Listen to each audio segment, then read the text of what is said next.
here in West Swanzey, New Hampshire, and we're going to talk a little bit about Whitcomb Hall. This is a big building in the center of town, and there's a lot of history here. So this is Lee Dunham. He's a historian for Swansea, and we're going to talk a little bit about what came about and how this all began and where we're going with this thing.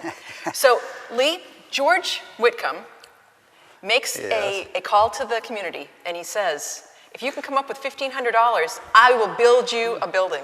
Yeah, he actually says, I'll build you a hall you'll never be ashamed of. So this is what we got. And I don't think anybody's ashamed of it. But I guess let's go back and tell the story. Do you know we actually have 2 town halls here in Swansea? No way. Now, Swansea has a lot of little hamlets, so it's hard to know, like, okay, are we talking about Ashwellet? Are we talking about East Swansea, West Swansea, North Swansea? Right, well, there's like 5 different villages, was anyway. Yeah. And it was really divided back in the old days because, farms and farmland and whatever. So around 1900, if I told you to drive from West Swansea to Swansea Center, you'd probably see about 1 or 2 houses between West Swansea Village and Swansea Center. Right. And that's it. Right. But, so we were divided. And that's where the 2 town halls come in. If you talk to the old people here and the older people in the village of West Swansea, they don't call this Whitcomb Hall. They call it Town Hall. Isn't that funny? And it's just the way they are. But let's tell the story of how it actually comes to be, because it's got some twists, and I keep unraveling a little bit more of it as we go. In fact, did you know George Whitcomb was a selectman at one point? I think he also was treasurer of the town at one point, too. Well, let's talk a little bit about this, though. George was also one of the wealthiest men in Swansea. So he probably had a little bit of pull there, too. He grew up and got into the mill trades and had a mill here in West Swansea.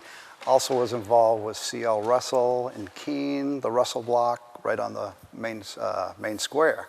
So he earned a lot of money in his day. But when he's selectman, guess what was on the town warrant one year? 1908 actually is the town meeting. To ask the town if they would build a hall in West Swansea and dispose of the hall in Center. That's 1908. Now let's go to 1913. Town hall burns down. Flat, it's gone. Here or in? In Center. Okay. And guess what? We didn't insure it. So what do you do as a town? You have to come up with funds. And how do you come up with funds as a town? You get a special meeting together. And this is Swansea with the 5 little villages. That don't always get along either. And so you'd think it'd take 1 meeting? No, 3 meetings. Right. So in these 3 meetings, the first meeting, nothing happens. They have 3 items on the agenda. 1 is to rebuild the hall right where it was. 2 was to build a hall over here in West. And number 3 was to put it in a hall that already existed in East Swansea. The East Swansea Wooden Ware Hall. Now, I haven't found exactly where that is, but it's not East Swansea Community Center because it's not built yet. So it's not that hall. But nothing happens. And they have a second meeting, and nothing happens again. Third meeting gets held right across the street here at the old Universalist Church. And that's funny because there was 2 churches right on the same block there, Right on that same little block of land. There were 2 churches originally. And at that meeting at the Universalist Church, this is November of 1913, by 9 votes, the town hall in Swansea Center wins. So 1914 is when that building was built. Single story, what we have today. So then we go a few years into the future here, but let's back up just a hair because Dr. Arthur Hopkins comes into the picture too, another prominent citizen, the doctor, the village doctor of West Swansea. And he joins the Lincoln Grange, which happens to meet at the Universalist Church. And they're looking for a hall. They want to build a new hall. And their idea is that they're going to buy the Universalist Church, which is not being used as a church very much. George Whitcomb, our buddy who lives right next door here, approaches Dr. Hopkins and asks him, well, what are your plans? And he says, our plans are to buy the church for about $1,500. This is where George Whitcomb issues the, if you can come up with $1,500, I'll build you a hall you'll never be ashamed of. And they do that in like 30 minutes at a meeting. Right, and they actually came up with more money than they needed, I think. They did. The extra money, like about $650, put the clock tower on the top of this building. Right. So this building was built in 1916 and opened up. When you see, or if you read the articles when it was opened up, there's 700 to 800 people that stormed into this building. There was no room for anybody else. They had speeches from George Whitcomb, from Frank Snow, another prominent West Swanzey citizen, and they had a dance when they got done. And there was overflow dance down at the Evans house, which is the fire trap if you read Dr. Hopkins' book. Right. Which is where Nick's restaurant used to be. Yeah. Yeah. Yeah. Wow, this little part of the town must have been hopping that night. Oh my gosh. Yeah. Yeah. Now what I can't find out is all the accounts don't tell me the date of when this dedication happened, so I don't know exactly when it opens, but it was given to the people of Swansea, and of course you had to go through town meeting. So 1917 town meeting is when the townspeople actually voted to accept his gift, and the deed was signed like 2 days later. Wow. So. Wow. Now this building was it wasn't just a plain plot here either though. There was stuff that they had to do in order to get rid of another building before they could put this one here. Right. This, I'd always been told this, but when we read Pep Pills in Politics, which is Dr. Arthur Hopkins' book, we find out that this was a nice lot and a house set on it. And George Whitcomb actually bought the lot before this meeting where he raised the money. You know, what just came to my mind though is he lived right next door. Yeah, he did. I wonder if that had anything to do with it. Maybe he didn't like those neighbors or something. I don't know. Well, but yeah. Anyway, but go ahead. So he bought the lot and he offers the house to Dr. Hopkins. And there's somebody else in town that cries foul. So Dr. Hopkins says, okay. And he puts the house up for auction. And the guy that cried foul didn't get the house. Somebody else did. Actually, the New England Box Company bought the house and had to move it back to the lot right behind us here. Right. We all know it as the Beehive, and it's been known as a Beehive for as long as I can remember. It's a beautiful building, too. Yeah. It really is. And that's just apartments, really, isn't it? It's been, like an apartment, tenement house ever since.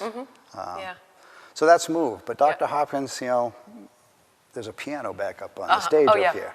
And that piano comes to be because Dr. Hopkins actually makes a little bit of profit when he sells the house. And he, along with George Whitcomb, they put that together and buy that Henry Miller piano. And that's hard to believe that's still here. And it's still here today. Right. Wow. Now, this building has gone through a lot. Yes, I remember being here in the 80s and coming to a party.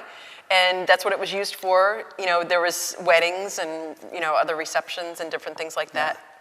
But, go ahead. Yeah, we're upstairs in the Great Hall.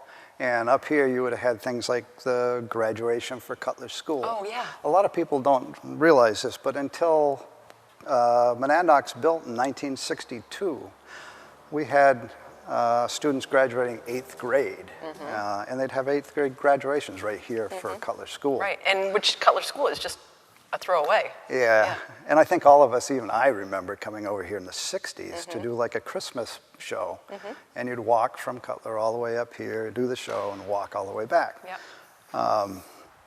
Christmas, West Swanzey Athletic Association did a minstrel show here for years. They did, there was a Christmas, and all the village kids from West Swanzey would get presents here. They'd have a little Christmas show. Weddings, reunions, all sorts of things, anniversary parties. Suppers downstairs. There's a 36 by 39 dining hall downstairs. That was the place where they raised money to buy things for this hall. Yeah, I mean, and really, when you look at the construction here, it That's- really was strong. I mean, the foundation, I believe, and the whole building, I mean, everything really was done with high quality. Yeah, it's plain rustic simplicity. Yeah. New England simplicity, Right, really, when you look right. at it. They didn't make it over ornate, but they built it well. Right. In fact, we've had structural engineers come through this place in the recent, last few years to take a look at it. This building is sound. Yeah, you can tell when you're walking in here, it's not moving, it's there. You've got wainscoting on some of the walls, a lot of the walls, and this looks like it's probably original here. And then you've got metal on the wall, and like metal ceiling kind of stuff. Yeah, this is what we call tin ceilings, but they called it steel ceilings and steel walls back in the day when it was put up. Yeah. And it's all original. This took a little bit of dings and stuff because they used this. A lot of kids remember playing basketball here. Oh, yeah. And they actually, boy, we had a thing in town meeting. You voted, whether they could use this to play basketball, and they did for years. Yeah. And I think wrestling or boxing, I think it was held here too. Yeah. Well, that was a big thing back classes in, and stuff. back in the 18 and 1900s, wrestling was a big thing. Yeah. Yeah, and then they have a balcony, and it's so cool when you look down from the balcony. Yes, it because is. this room looks huge. Yeah. It's a big room, but it looks huge with the balcony up there. Now, one other thing that I thought was really interesting, when you see this building is built in 1916, 1917, and 18. If you look in the old town reports, you'll find a whole accounting of costs and revenue that comes in from this hall. And you'll find movies. Oh, that must have been so exciting. Now, a lot of the young kids won't understand this, but when I'm Right. talking 1917. No sound. Yeah, no sound. Understand talkies, what Yeah. we listen to today, didn't start until 1927. So you just understand somebody was sitting at the piano playing the little stuff while the silent movie was playing. Right, So. right. Wow. So the Grange had the first two rooms. George Hopkins was the chairman or something of He the was Grange? what they called the master of the Grange Okay, at that master, point. yep. And the Grange, Lincoln Grange, which is no longer into existence, but it was the West Swanzey Grange versus the Goldenrod Grange, which, which is in was Swansea in Center. Center. Yep. And this would have been where they would have had their ceremonies and whatever up here in this hall. Yeah. In fact, up on the stage, we actually did find, up in the attic, we found not one, but two of the old stage curtains, which we are going to get restored. They will have a home back up on the stage when we can get this building built back up and used again. One of them is a magnificent portrait of Thompson Covered Bridge. And the other one is a true Grange Hall curtain with all the advertising. And it's advertisers that some of the old people will recognize, like Perry, Cole and, I think he had Cole and Poultry. So you could get your heat and eggs from the same guy, but it has other businesses from Keene that you might recognize. I think the precursor to Foley's Funeral Home is up there. So we're going to get those restored, and they're actually going to be hung back up. Okay, so when you say we're going to get these restored, what does that mean? This is a big picture here. We're going to get these restored. We're going to get the building hopefully restored as well. Right. We're going to get curtains. We're going to try to build this back to something that the community can really enjoy. In 2011, a couple of years back, the selectmen started a committee, which I'm on, Whitcomb Hall Committee, which what we're trying to do is 1916 was the opening of this building. We hope to, by 2016, have at least the first floor open and maybe more. We want to get the whole hall opened up. But to do that, we need money, obviously, because it takes a lot of money. What this hall is structurally sound, but it lacks a heating plant, new electricity, plumbing, and getting it up to code for assembly Right. Understand, Right. if Fire you, code, yeah. if you read Dr. Hopkins' book, you find out this was the state of the art when it was Right. built in Well, 1916. it has 2 stairways coming down, and then Right. and it has stairways in the back It has too, I think. one stairway at the back, so you can exit both ways out of here. However, it doesn't meet the current life safety code Right. and ADA code. So Right. that's where the work is going to be. Right. We're well on our way. We had an enormous success to a barbecue that we had here. And we've applied for an LCHIP grant. We're waiting to hear on that. When we hear on that, we'll hopefully have enough money, we think, to do the downstairs. That'd be great. Or very close to it. Yeah, that'd be great. You know, I say this a lot, but if we don't restore it now, Yeah. it's going to be lost. Because a lot of these old buildings will just fall down if we don't take care of them right now. And, you know, Swansea especially, because I live here, I see a lot more. But there's so many buildings here that we don't really want to lose. You know, Yeah. there's a lot of history here. Yeah, and this is like this was the focal point of this Right. village over here in Right. West Swanzey. Yeah. And it's really got a neat history, really neat history. A lot of kids came through here for whatever reason, you know, whether it be Christmas or all of the different things that happen here. We want to make it that again. Right. You know, a place for people to be able to rent the hall for family reunions or, you know, Christmas or Yeah.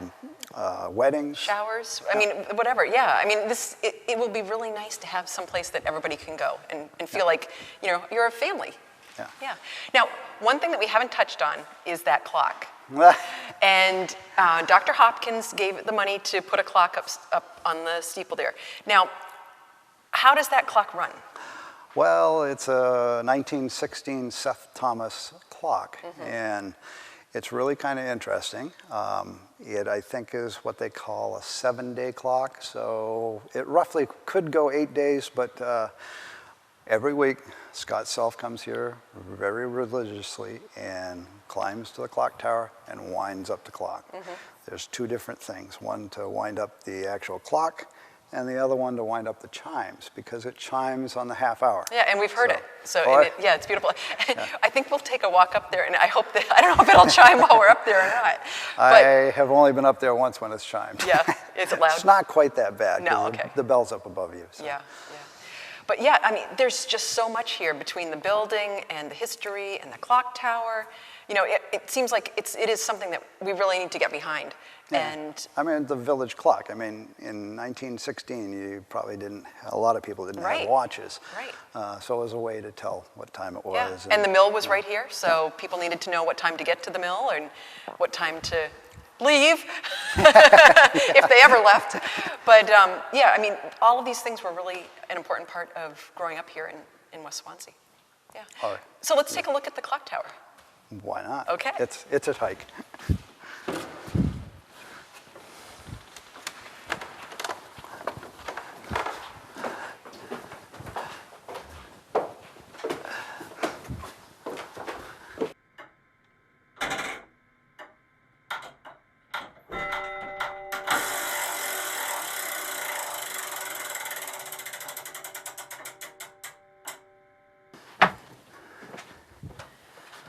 Wow, this is beautiful up here. And here we are. That doesn't look like a clock.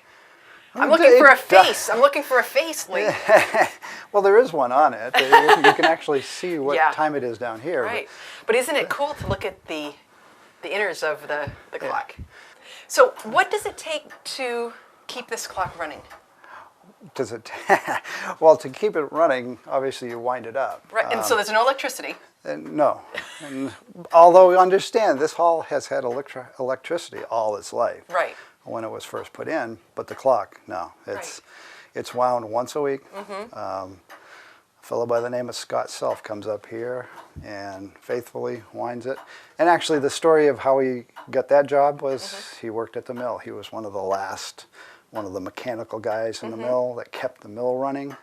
So, you know, if you build it, he can fix it. Right. So he got the job. Gordon Brown, the owner of the mill at Right. the time, said, Scott, fixed that clock because it hasn't been working for a while. He came up and he fixed it, and he's been winding it ever since. Wow. So, and you know, that looks, if you know anything about clocks, that looks like just the same sort of gears and everything, and that little mantle clock that I have on my mantle. Right, right. Only it's a little bit bigger. Yeah. So this clock tower has faces on all four sides? No, on three On sides. 3 sides, On the okay. north side is the only side it doesn't, which is, you know, nobody could see it on the Right. north side Right, because except of for the the building. beehive. Yeah, yeah. So 3 sides. I think it's like a 4-foot dial, diameter dial. Yeah, they're pretty big. On 3 sides. Yeah. And it's been, well, I won't say it's been running ever since 1916, because there's been several times that it's been broken, but Yeah. Yeah. Wow.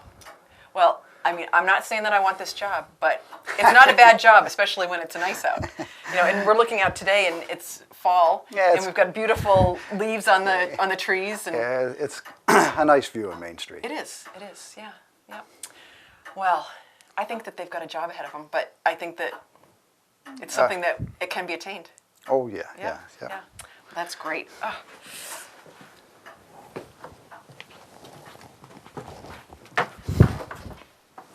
So does Scott have a backup for that clock? Does he? What happens when he gets sick? Well, as far as I know, he doesn't. As long as he gets sick for only 2 or 3 days, he's okay. But if he gets Right. sick for a week, then we're in trouble. Right. Yeah. So today we've been in my backyard, and Lee, I think it's time. Time? Time. Time, yeah. Well, we just left time. But it's time to raise some money. Right.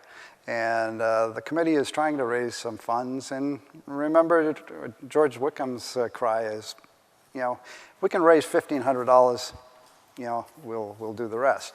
Well, it's a little bit, stakes are higher now. Right.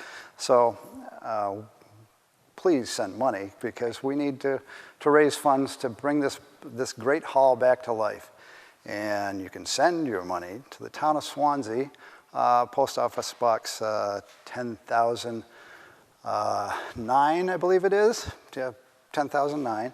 Swanzey, New Hampshire, 03446.